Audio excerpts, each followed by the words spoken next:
I want to start this video off by making it clear that the subject matter in this video is not something that I enjoy talking about or want Rose to have to relive or rehash due to this dissection.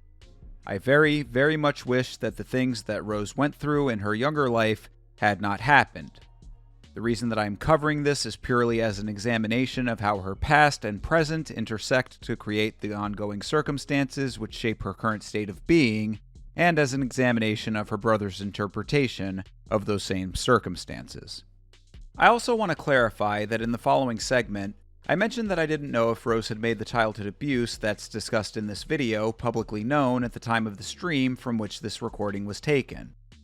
I should have done better due diligence, as I went on to find out that Rose did talk about the abuse I'll be discussing in a documentary released in 2022 called Thug Rose, which you can watch on the UFC's YouTube channel.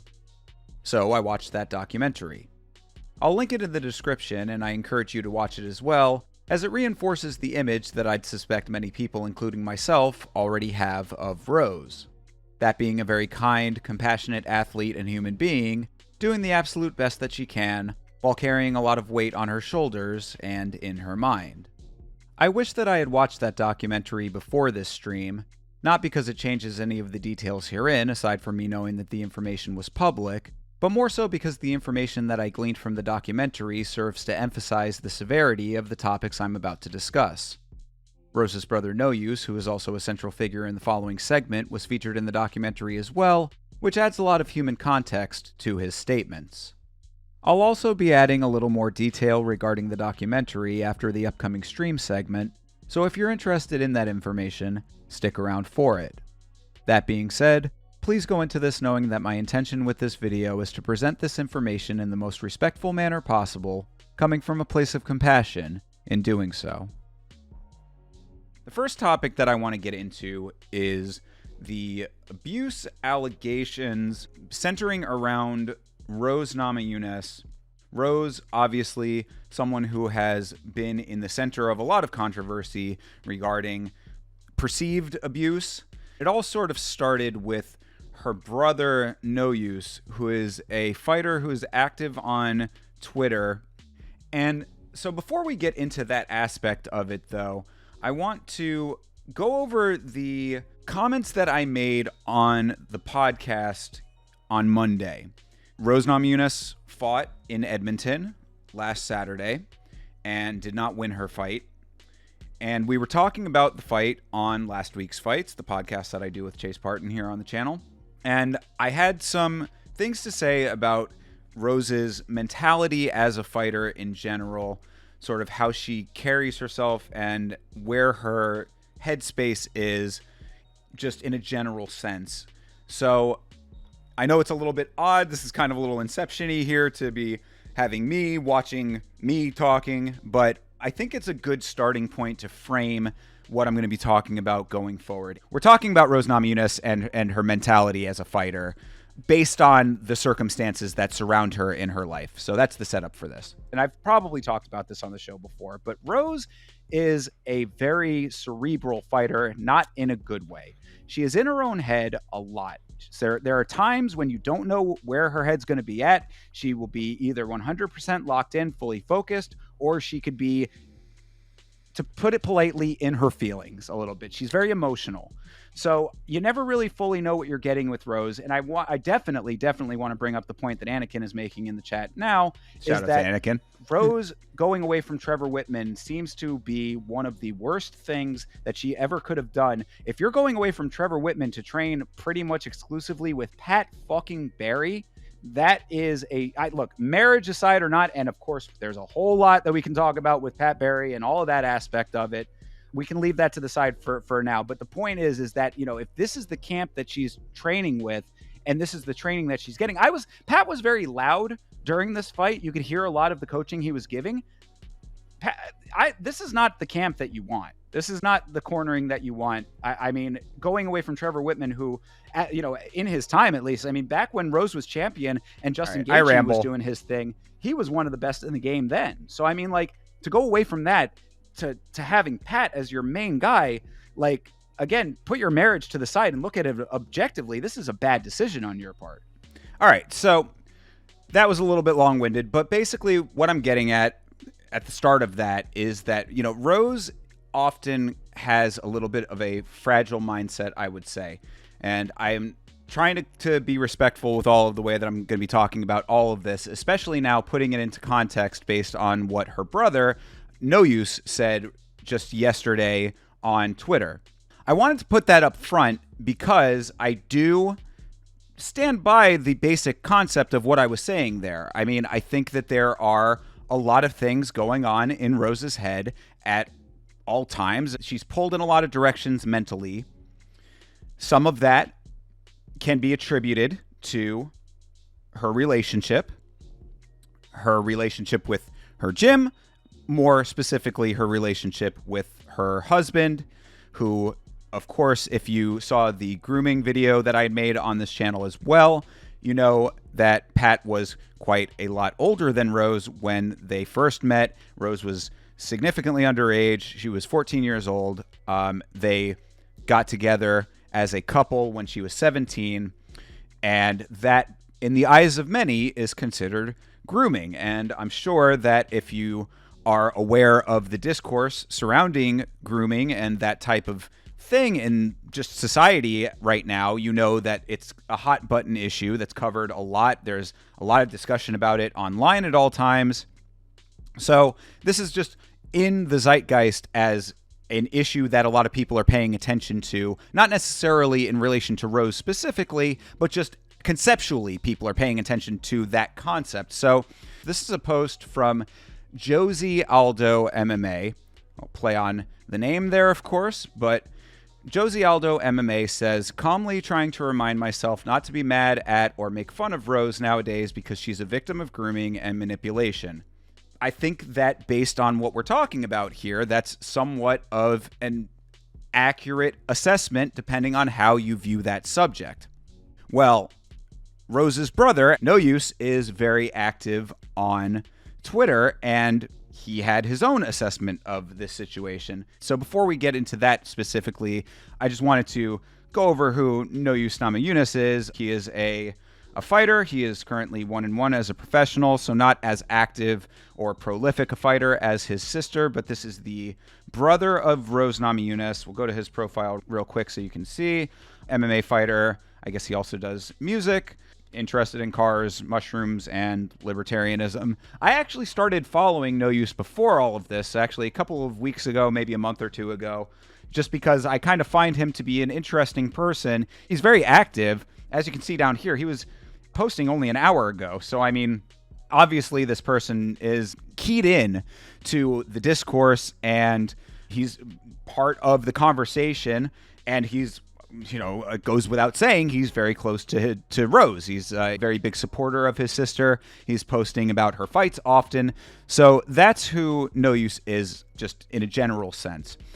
So this is the response that No Use made to this post by Josie Aldo MMA.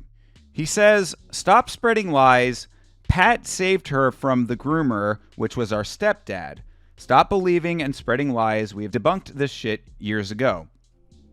So I don't know if this is common knowledge that, based on No Use's account, there was abuse by his stepfather, I guess, against his sister.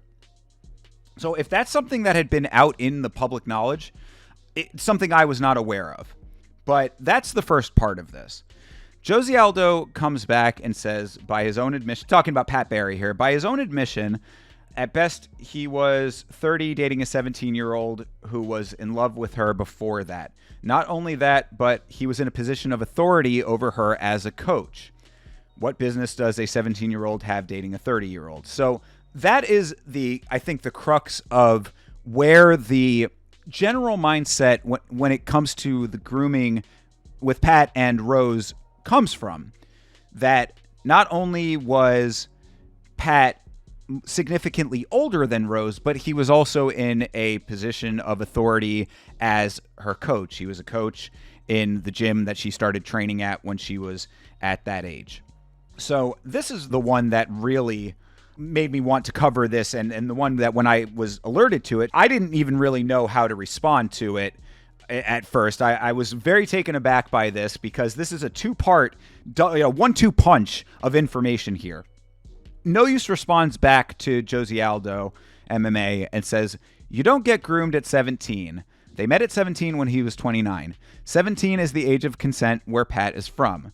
Again, you are spreading lies. Is it on the edge? Sure, but there's no law against what they did." Okay, so that's part one, which you could say is an interesting take, especially for someone as close to the situation as No Use is. He is, as I've said, he's Rose's brother, so there is obviously a familiarity with everyone involved, a close familiarity, family ties. It doesn't sound like he is on bad terms with Pat, so it's a multifaceted thing. It's his sister, his sister's husband, and thus their family. That's the first part of this. The way that No Use perceives the situation is interesting, especially as an insider to the situation. But part two is the other more damning allegation here, and what really gave me pause. He says, and this is, in capitals here, "She was already molested at age 11. Now would you please let it rest?" I did not know that was the allegation. I mean, he had already alleged abuse in the original tweet response to this post. I did not know, and I don't know if it was common knowledge, that he's saying that Rose Namajunas was molested at 11 years old. Obviously, this is terrible. Obviously, this is among the worst things that can happen to a human. And based on this entire tweet now, there's so many more questions than answers here. I mean, was the stepfather prosecuted for this? I believe that they were separated from him, throughout the further part of their upbringing, I believe. But when did that happen? How long was it going on for? Who knew about it? I mean, so many things are opened up with a statement like that. Normally in situations like that, you'll have, like, on broadcasts, they'll say something like, troubled upbringing with that, or that kind of thing. And I mean, I had heard, I think, some kind of stuff about Rose having a little bit of a rough go of it, but it as a child. But I thought that at least it was like in the context of she kind of grew up not very wealthy, just kind of struggling. I thought it was more like that. I didn't know it was like this. If it hasn't been investigated thoroughly, I would hope that it would be, and that this person would be brought to justice and locked up for life. I mean, that's about as heinous as it gets as crimes that you can commit as a human being. The reason that I played the clip from the podcast at first is, if Rose has any mental fragility, obviously there's a very, very valid explanation for it. I mean, she's been not only going through this her entire life based on the fact that this happened when she was 11. This thing happened, this molestation happened when she was 11. But to go from 11 years old to being groomed basically from age 14 on, I mean, this is just a tragic life, it would seem like, in a lot of ways. And to piggyback off of what I was saying on the podcast, what I was saying in that clip, if that's the case, now you're seeing the ramifications of this grooming going on down the line. She's now in an odd situation based on a pattern of systemic abuse, basically, is what it seems like. Not systemic in like the societal sense, but systemic in the sense that this has been ingrained in her day-to-day function. If it had started at 11 and has been going on since then, basically, I mean, with a 3-year gap, so molested at 11 and then groomed from age 14 on, she's now kind of locked into this. I mean, she's gone away from Trevor Whitman, who is, as I had said in the clip, one of the best coaches in the game, I would say. She's training with Pat more exclusively, it seems.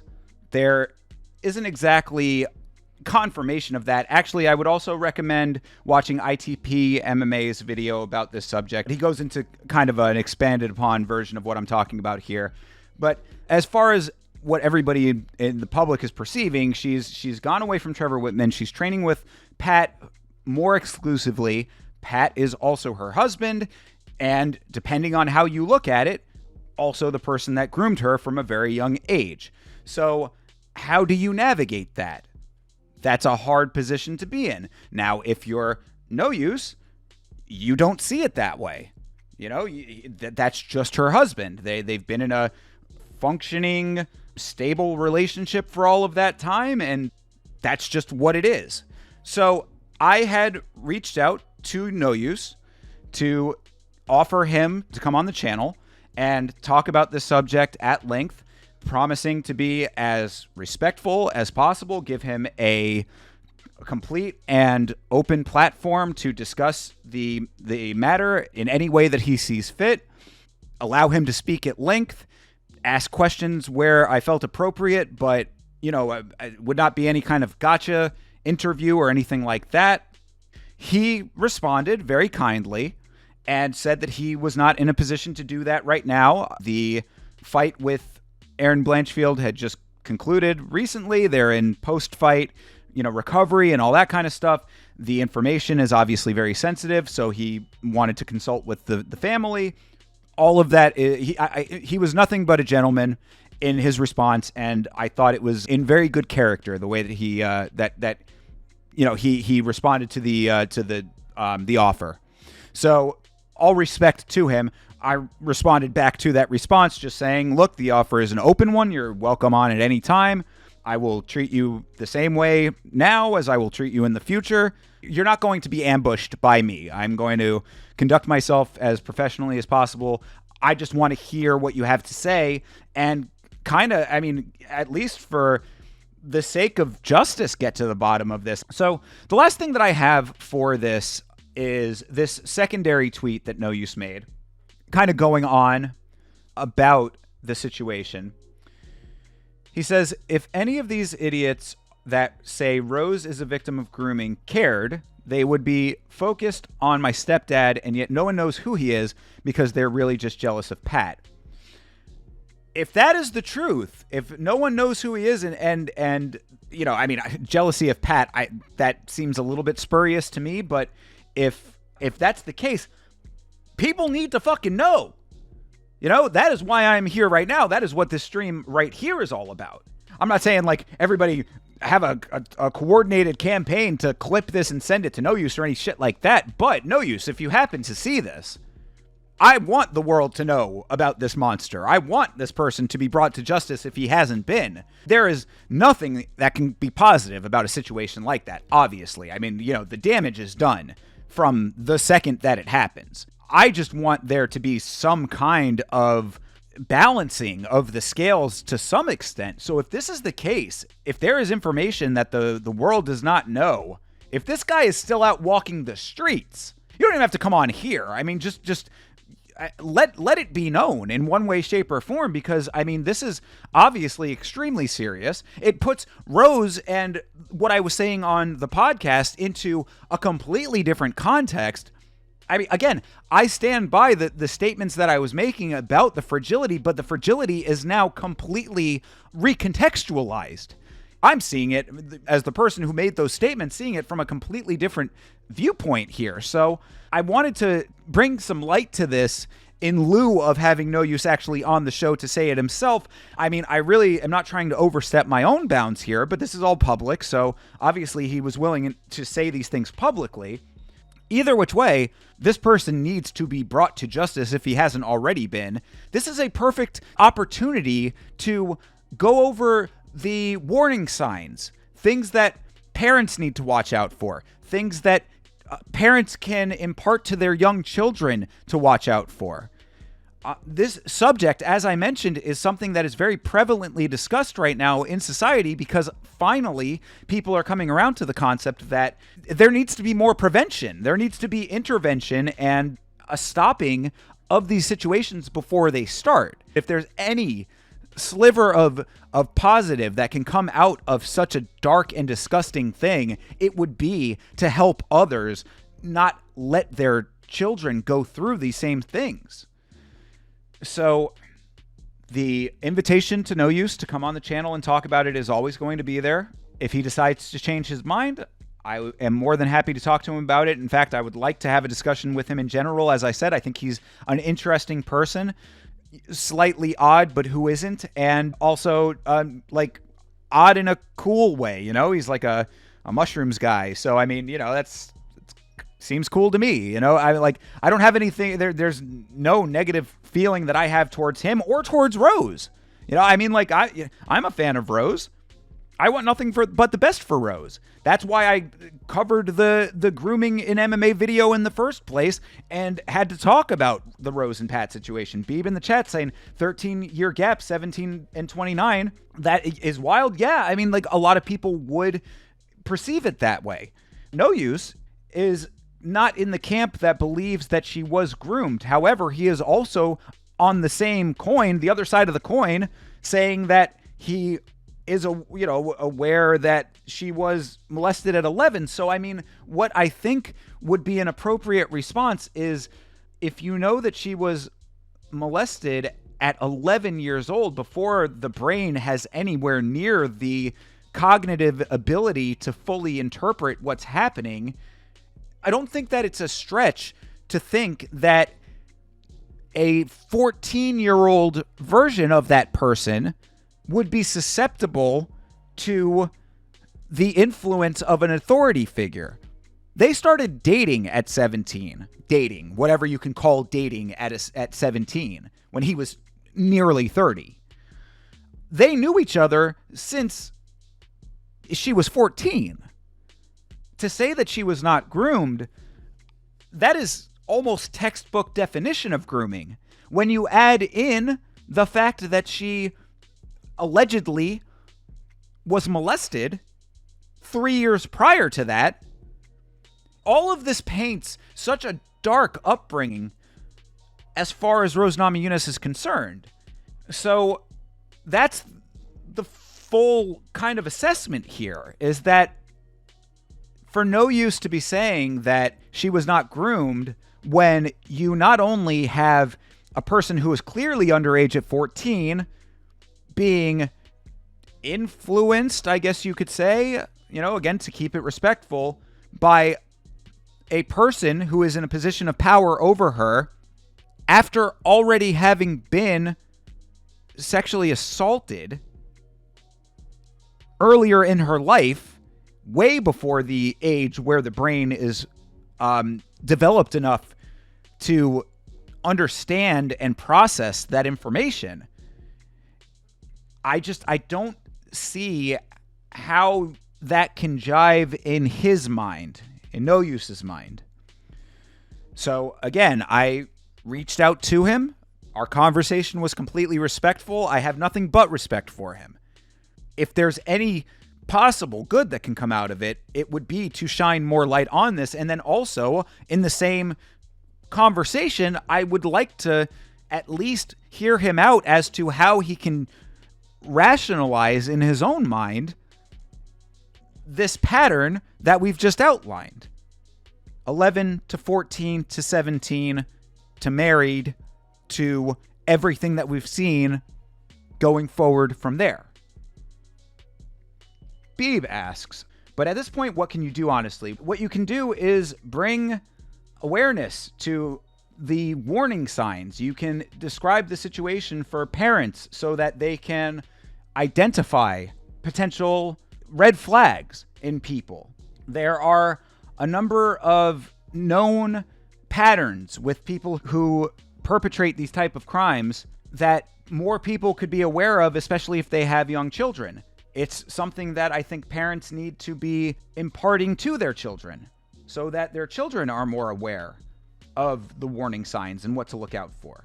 You can't do anything about what happened, of course. What happened is what happened. But if there's any sliver of something positive that can come thereafter, it's that you can raise more awareness as to what to look out for, bring attention to the situation, and hopefully prevent another terrible, life-altering situation that truly fucks a person up for their entire life going forward.